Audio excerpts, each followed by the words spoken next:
Deuteronomy chapter 17. You shall not sacrifice to the Lord your God a bull or a sheep which has any blemish or defect, for that is an abomination to the Lord your God. In other words, you shouldn't sacrifice any animal with gangrene and stuff like that. Verse 2. If there is found among you within any of your gates which the Lord your God gives you a man or a woman who has been wicked in the sight of the Lord your God and transgressing his covenant, who has gone and served other gods and worshipped them, either the sun or moon or any of the host of heaven which I have not commanded,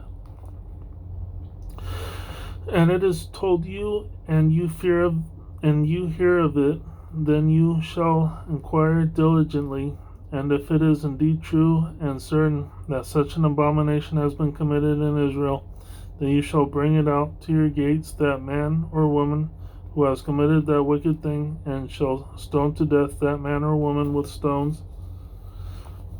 Whoever is deserving of death shall be put to death on the testimony of two or three witnesses. He shall not be put to death on the testimony of one witness. The hands of the witnesses shall be the first against him to put him to death, and afterward the hands of all the people. So you shall put away the evil from among you. So if one witness is just like anybody could say anything. That is a flaw with what goes on right now. Anybody can say, "Oh, he hit me," or whatever. Verse 7. The hands of the witnesses shall be the first against him to put him to death, and afterward the hands of all the people. You shall put away the evil from among you. If a matter arises which is too hard for you to judge, between degrees of guilt for bloodshed, between one judgment or another, or between one punishment or another, matters of controversy within your gates, then you shall arise and go up to the place which the Lord your God chooses. And you shall come to the priests, the Levites, and to the judge there in those days, and inquire of them. They shall pronounce upon you the sentence of judgment. You shall do according to the sentence which they pronounce upon you in that place which the Lord chooses.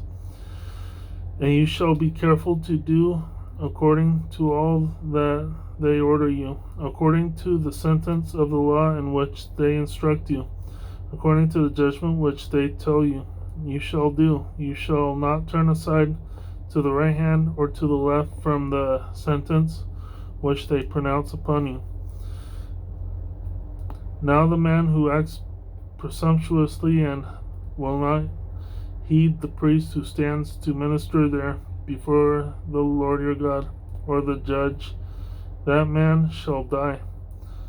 You shall put away the evil from Israel, and all the people shall hear and fear, and no longer act presumptuously. When you come to the land which the Lord your God is giving you, and possess it and dwell in it, and say, I will set a king over me like all the nations that are around me. So these past few verses are just like, stop digging a deeper hole. Verse 15. You shall surely set a king over you, whom the Lord your God chooses, one from among your brethren. You shall set as king over you. You may not set a foreigner over you, who is not your brother, but he shall not multiply horses for himself, nor cause the people to return to Egypt to multiply horses. For the Lord has said to you, you shall not return that way again. So if you leave whatever place that you fled to, you shouldn't come back there ever. For reasons I'm guessing, like maybe if they see you again, they'll probably kill you.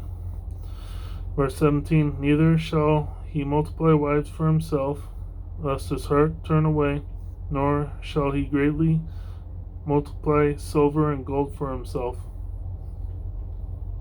Also it shall be, when he sits on the throne of his kingdom, that he shall write for himself a copy of this law, and a book from the one before the priests, the Levites. Let's see, verse 18. Also it shall be, when he sits on the throne of his kingdom, that he shall write for himself a copy of this law and a book from the one before the priests, the Levites, and it shall be with him, and he shall read it all the days of his life, that he may learn to fear the Lord his God, and be careful to observe all the words of this law and these statutes, that his heart may not be lifted above his brethren, that he may not turn aside from the commandment to the right hand or to the left, and that he may prolong his days in his kingdom, he and his children in the midst of Israel. So don't let someone who's not a brother be a king over you, or rule over you. Maybe in other words, don't let someone from a country like China rule over you or something like that. I don't know.